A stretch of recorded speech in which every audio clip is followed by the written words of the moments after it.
개소리에 특히 취약한 성격 특성이 있을까? 높은 친화성이 여기에 해당할 가능성이 크다.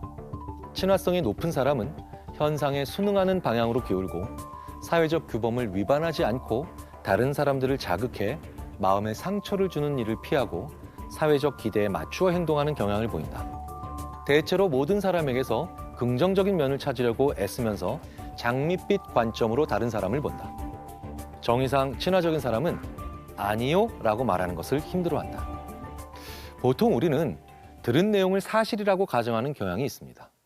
새로운 생각이나 정보를 접했을 때 그것을 이해하기 위해 일시적으로 그 사람 말은 진실이다 라고 하면서 일종의 진실의 기본값을 두는 경향을 보인다는 거죠.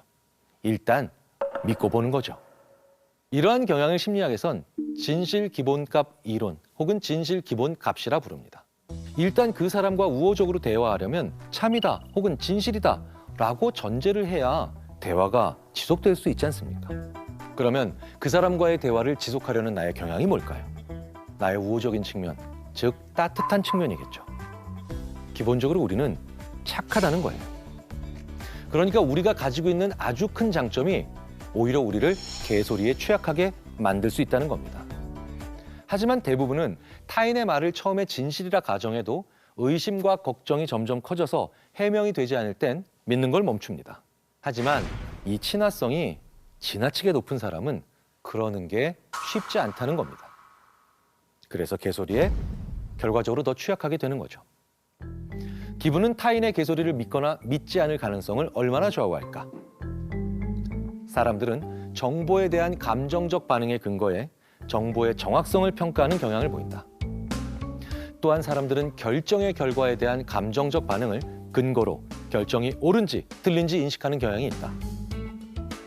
2001년 9.11 테러 사건이 일어난 날 대학생들에게 9.11 테러 사건 발생한 걸 처음에 누구한테 들었지? 뉴스 나올 때 어디에 있었어?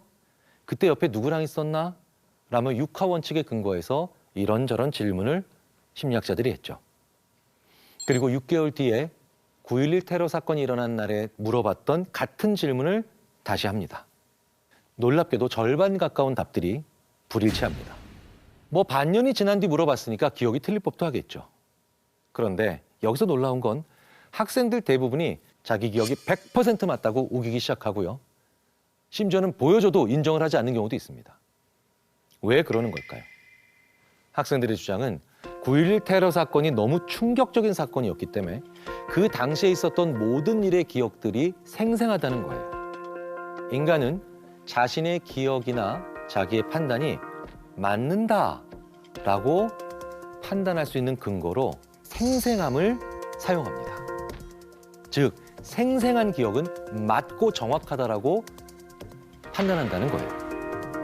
하지만 심리학에서 생생하다는 것은 그날의 감정을 몸만 기억했을 뿐 뇌까지 기억했다는 말이 아니라는 거예요. 그러니까 감정적 반응의 한 종류가 생생함일 뿐이라는 겁니다.